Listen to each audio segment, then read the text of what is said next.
मी दिव्यांग आहे आणि खास करून मी ग्रामीण भागात दिव्यांग आहे. जर मी शहरी भागात असतो तर मी काहीतरी छोटा मोठा व्यवसाय करून माझं कुटुंब जगवलं असतो, पण मी गावामध्ये राहतो किंवा मी ग्रामीण भागामध्ये राहतो. मग इथे मला व्यवसाय करण्यासाठी मार्केट नाही आहे किंवा बाजार नाही आहे किंवा मी कोणता तरी व्यवसाय करू शकत नाही. मला व्यवसायासाठी जे काही ग्राहक लागतात किंवा जे काही व्यवसाय चांगला होण्यासाठी किंवा तो धंदा चालण्यासाठी ज्या काही गोष्टी लागतात तर त्या माझ्याकडे मर्यादित आहेत किंवा त्या सुविधा नसल्यामुळे मला करता येत नाही. मग मी कोणता व्यवसाय करू? मी दिव्यांग आहे, मी 40% दिव्यांग आहे, मी 60% 80% दिव्यांग आहे, मला काही करता येत नाही किंवा मी काय करू शकत नाही. माझं शिक्षणही झालेलं नाहीये, मी शिकलोही नाहीये, त्याच्यामुळे मी नोकरी करू शकत नाही. अशा वेळेला भरपूर सारे प्रश्न. नमस्कार दिव्यांग मित्र मैत्रिणींनो, दिव्यांगांचा आवाज बोलानुभवाच्या या चॅनलमध्ये मी ओमकेश आपल्या सर्वांचं सहर्ष स्वागत करतो. तर मी ग्रामीण भागामध्ये राहतो. मी बाकीच्यांसारखं शहरी भागामध्ये राहत नाही. मला ग्रामीण भागामध्ये असल्यामुळे माझ्याकडे मर्यादा येतात. मला जो समाज आहे तर तो समाज आपल्या ह्याच्यामध्ये घेत नाही किंवा मला नोकरीवरती ठेवलं जात नाही, कारण मला एखादा हात नाही आहे, मला पाय नाही आहे किंवा मी नॉर्मल लोकांच्या प्रमाणे किंवा नॉर्मल व्यक्तींच्या प्रमाणे मी तितक्या तत्परतेने किंवा तितक्या फास्ट काम करू शकत नाही असं मला कारण दिली जातात. मला थोडं कमी दिसतं, मला दिसतच नाही आहे. आमच्या ग्रामीण भागामध्ये रोजगाराची संधी नाही आहे, पण मला रोजगारामध्ये इंटरेस्ट आहे. मला व्यवसाय करायचा आहे, पण व्यवसायासाठी जो लागणारा पैसा आहे किंवा लागणारं भांडवल आहे किंवा लागणारा जो काही आयडिया आहे, बिझनेस आयडिया आहेत, तर त्या बिझनेस आयडिया नाही आहेत. याच्यामुळे मला काही करता येत नाहीये, पण मला काहीतरी करायचं आहे. मी जरी दिव्यांग असलो, मला जरी एखादा हात नसला, मला जरी एखादा पाय नसला किंवा मला जरी काही गोष्टी माझ्या मर्यादित असल्या तरी सुद्धा मला काहीतरी करायचं आहे. का करायचं आहे? तर मला स्वतःच्या पायावरती उभं राहायचं आहे, मला सक्षम बनवायचं आहे, मला स्वतःला सक्षम बनवायचं आहे. मला फक्त स्वतःला सक्षम बनवून राहायचं नाहीये, तर मला माझ्या कुटुंबालाही सक्षम बनवायचं आहे. मला माझं कुटुंब जगवायचं आहे. मला माझ्या कुटुंबाच्या ज्या काही आर्थिक गरजा आहेत तर त्या आर्थिक गरजा मला स्वतःच्या जीवावरती पूर्ण करायचे आहेत. मला कोणाकडूनही मागून किंवा कोणाच्या दयेवरती जगायचं नाही आहे. याच्यासाठी मला प्रयत्न करायचे आणि त्याच्यासाठी आयडियाज द्या. तर आपण असे मध्ये मध्ये आयडियाज आणतच असतो, पण त्याच ह्याच्यातून आता एक नवीन आयडिया म्हणूया. आयडिया तर आहेच, पण नवीन एक GR निघालेला आहे, तर त्या GRची माहिती देण्याचं किंवा एक आनंदाची बातमी देण्याचं काम आपण आता आज करणार आहोत. तर त्या आनंदाची बातमी म्हणजे 22 मे 2026 रोजी एक GR निघाला, जो 20 ते 25 पानाचा GR होता. तो तुमच्यापर्यंत माहिती पोहोचलीच असेल. तर ते योजना म्हणजे मुख्यमंत्री ग्रामीण पशुसंवर्धन योजनेचा जो GR निघालेला आहे, तर त्याबद्दल आपण आज चर्चा करतोय.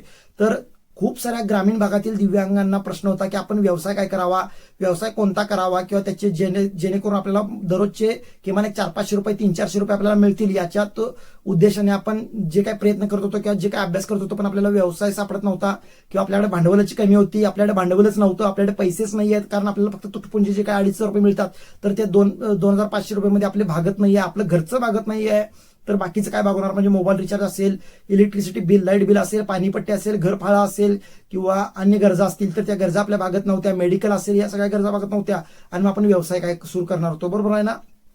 तर मग त्याच्यातच एक सरकारने एक खूप चांगला निर्णय घेण्यात आलेला आहे सरकारकडून. म्हणजे मुख्यमंत्री असतील किंवा पशुसंवर्धन मंत्री पंकजाताई मुंडे असतील, यांच्याकडून एक निर्णय घेण्यात आलेला आहे, जे ग्रामीण मुख्यमंत्री पशुसंवर्धन योजना जी सुरू करण्यात आलेली आहे 2026 मध्ये, तर त्या योजनेमध्ये नियमांमध्ये थोडा बदल करण्यात आलेला आहे आणि त्या बदलामध्ये दिव्यांगांना प्राधान्य देण्यात आलेलं आहे किंवा दिव्यांगांना सहभागी करून घेण्यात आलेला आहे. म्हणजे दिव्यांगांना त्यामध्ये काय काय देण्यात आलेलं आहे बघा. दिव्यांगांना जर व्यवसाय करायचा असेल, छोटा व्यवसाय सुरू करायचा तर 2 गायी, दुधाळ गायी किंवा 2 म्हशी किंवा 10 शेळ्या, 1 बोकड किंवा 10 मेंढ्या, 1 मेंढा किंवा 100 कोंबड्या, ज्या अंडी देणाऱ्या कोंबड्या असतात तर त्या कोंबड्या. परत त्याच्यासोबतच वरपालन सुद्धा करता येणार आहे किंवा 1000 कोंबड्या पालन करता येणार आहेत, कुक्कुट पालन करता येणार आहे आपल्याला. तर यासाठी आरक्षण देण्यात आलेलं आहे. हे आपण व्यवसाय आपल्या जे काही आपल्या जवळ किंवा आपल्या घराजवळ जागा शिल्लक असते तर त्या जागेमध्ये आपण ते व्यवसाय सुरू करू शकणार आहोत. तर यासाठी आरक्षण देण्यात आलेलं आहे. ते आरक्षण म्हणजे 5% आरक्षण आपल्याला देण्यात आलेलं आहे. म्हणजे समजा जर 100 दुधाळ गाई, 100 लोकांना किंवा 100 योजनाधारकांना किंवा 100 लाभार्थ्यांना जर त्या योजनेचा लाभ मिळणार असेल तर त्यातले 5 हे दिव्यांग असणार आहेत. मग ते महिला असू देत किंवा पुरुष असू देत, महिलांना त्यामध्ये 1% आरक्षण जास्त असणार आहे आपल्याला. मग आपण SC असो, NT असो, OBC असो किंवा ओपन असू दे, आपल्याकडे दिव्यांग प्रमाणपत्र असेल तर त्याचा लाभ आपल्याला मिळणार आहे. लक्षात घ्या. आता ही योजना फक्त दिव्यांगांसाठीच आहे का? तर नाही, बाकीच्या सगळ्या समाजासाठी, घटकांसाठी, लोकांसाठी ही उपलब्ध योजना आहे किंवा लागू योजना आहे, पण त्यामध्ये 5% हे दिव्यांगांना आरक्षण देण्यात आलेलं आहे. लक्षात घ्या. याचे फॉर्म लवकर सुरू होतील. फॉर्म ज्यावेळेला सुरू होतील त्यावेळेला त्याचा फॉर्म कसा भरायचा किंवा कोणत्या वेबसाईटवरती भरायचा त्याच्याबद्दल आपण आपल्या ग्रुपवरती किंवा आपल्या व्हॉट्सअप चॅनलवरती किंवा व्हॉट्सअपच्या ग्रुपवरती किंवा इंस्टाग्राम पेजवरती, फेसबुकच्या पेजवरती आपण ती माहिती नक्की देण्याचा प्रयत्न करूया. तुम्ही इंस्टाग्राम, फेसबुकच्या पेजला पण फॉलो करून घ्या. व्हॉट्सअप ग्रुपला जॉईन व्हायचं असेल तर 7498018385 या नंबरवरती तुम्ही संपर्क करू शकता किंवा तुमचं नाव, तुमचा जिल्हा आणि तुमचा दिव्यांग प्रकार मेसेज करा. तुम्हाला मुलगी असाल, तुम्ही महिला असाल तर तुम्हाला महिलांच्या ग्रुपला टाकलं जाईल आणि मुलगा असाल किंवा पुरुष असाल तर तुम्ही पुरुषांच्या ग्रुपमध्ये टाकलं जाईल तुमचं नाव किंवा ग्रुपमध्ये ऍड केलं जाईल. तुम्हाला प्रश्न जे काही योजना वगैरे तिथं स्पर्धा परीक्षा वगैरे सगळ्या गोष्टींची माहिती तिथं दिली जाते आपल्याला. तर ही गोष्ट आहे. आणि आता लक्षात घ्या, फक्त तुम्हाला 2 गायी किंवा 2 म्हशी किंवा 10 शेळ्या अशा ही योजना आहे का ती? तर तसं काही नाही आहे. जर तुम्हाला छोट्या प्रमाणात करायचं असेल तर 2 गायी मिळतील. जर तुम्हाला त्याच्यापेक्षा थोडं मोठं करायचं तर तुम्हाला 4 गायी किंवा 4 म्हशी मिळू शकतात. परत त्याच्यासोबतच तुम्हाला जर त्याच्यापेक्षा मोठं करायचं तर 6 गायी किंवा 6 म्हशी तुम्हाला घेता येऊ शकतात. आता याच्यामध्ये तुम्हाला जवळपास त्या गायीच्या किमतीच्या 75 ते 90% तुम्हाला अनुदान दिलं जाणार आहे सरकारकडून. जर मुख्यमंत्री ग्रामीण पशुसंवर्धन योजनेमधून घ्याल तर 50 ते 75% तुम्हाला ते अनुदान मिळणार आहे. लक्षात घ्या. आणि जर तुम्ही जिल्हा परिषदकडून घ्याल तर तुम्हाला 90% अनुदान हे दिले जाणार आहे सरकारकडून. तर ही योजना आहे, त्या योजनेचा लाभ तुम्ही घेऊ शकताय. म्हणजे फक्त आपल्याला 25% रक्कम भरायची आहे. याच्यासाठी तुम्हाला कोणत्याही बँकेची मान्यता हवी आहे असं नाही आहे.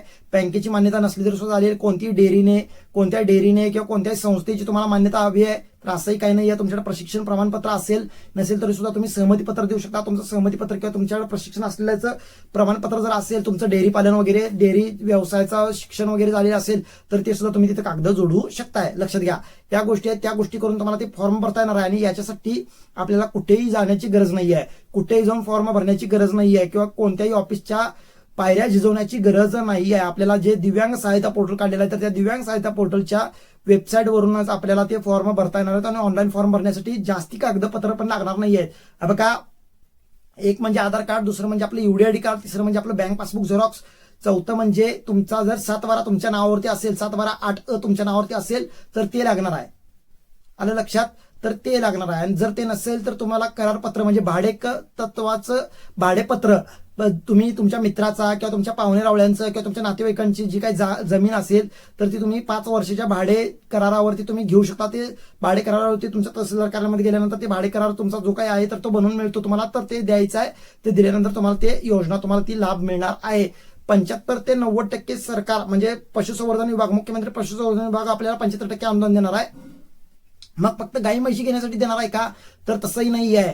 तुम्हाला शेड बांधण्यासाठी म्हणजे त्याचा गोठा बांधण्यासाठी म्हणा किंवा त्याच्यासाठी जे काही मिल्किंग मशीन असेल किंवा कडबाकुट्टी मशीन घेण्यासाठी असेल किंवा त्याच्यासाठी सोलर प्लांट बसवण्यासाठी सुद्धा तुम्हाला त्याच्यामध्ये अनुदान दिले जाणार आहे. जवळपास 4 लाखापर्यंत त्याचा प्रोजेक्ट तयार होतो किंवा प्रोजेक्ट असतं तर त्याच्यामध्ये जवळपास 3 ते 3.5 लाखापर्यंत तुम्हाला ती सबसिडी ही मिळणार आहे. फक्त आपल्याला 40 ते 60 हजार रुपये किंवा 40 ते 80 हजार रुपये आपल्याला त्यात इन्व्हेस्ट करायचे आहेत आणि आपला व्यवसाय आपण सुरू करू शकतो. गाई म्हशींचा किंवा शेळी पालनाचा व्यवसाय आपण सुरू करू शकतो. लक्षात घ्या. तर हे आपण व्यवसाय सुरू करणार आहोत किंवा हे करण्यासाठी आपल्याला सरकार प्राधान्य देते. आपण त्या योजनेचा फायदा घेतला पाहिजे. फक्त आपण पेन्शनवरती अवलंबून नाही राहिलं पाहिजे किंवा पेन्शनवरतीच फक्त आपण अवलंबून न राहता आपण एक व्यवसाय बनलं पाहिजे, व्यावसायिक बनलं पाहिजे, सक्षम बनलं पाहिजे. सक्षम बनण्यासाठी आपण काहीतरी प्रयत्न केले पाहिजेत आणि सरकार ज्या काही गोष्टी देत आहे, सरकार ज्या काही सुविधा देते तर त्याचा लाभ आपण घेतला पाहिजे. याच्यासोबतच आता बघा, आता कोणाला जागा नसते म्हणजे कोणाला गायी पाळायची इच्छा नसते किंवा जागा नसते, म्हशी पाळायची इच्छा नसते किंवा जागा नसते किंवा शेळी पाळू शकत नाही कारण विचार येतो किंवा आपल्याला अडचणी येतात. अडचणी म्हणजे कोणत्या वैरणीच्या असतील किंवा पाण्याच्या असतील किंवा जागेच्या अडचणी असतील. तर या वेळेला आपण काय करायचं तर त्यामध्ये सुद्धा तुम्हाला दुसऱ्या गोष्टी आहेत. लक्षात घ्या. तर त्यामध्ये तुम्हाला ते सायलेज तयार करायचं मशीन सुद्धा तुम्हाला ते सुद्धा सबसिडीच्या याच्यात सबसिडीवरती मिळणार आहे. तुम्हाला जवळपास 50 ते 75% अनुदानावरती मिळणार आहे.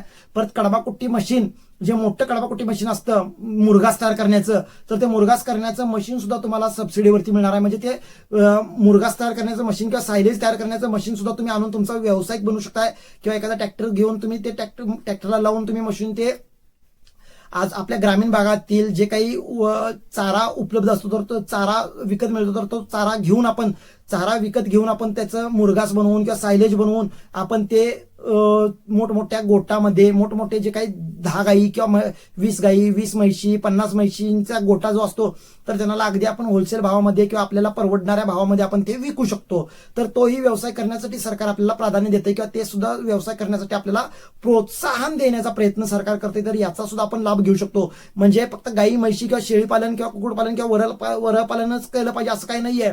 जर तुम्हाला त्याच्यामध्ये इंटरेस्ट नसेल, शेणघाण काढण्यासाठी किंवा शेणघाण काढायची इंटरेस्ट नसेल किंवा शेणघाण करायला आवडत नसेल, तर तुम्ही हाही व्यवसाय अगदी उत्तमरित्या निवडू शकता आणि ते सुद्धा व्यवसाय करण्यासाठी प्रयत्न करू शकता. त्याच्यासाठी सुद्धा प्राधान्य तुम्हाला दिले जाणार आहे किंवा त्याच्यासाठी प्रोत्साहन तुम्हाला दिले जाणार आहे.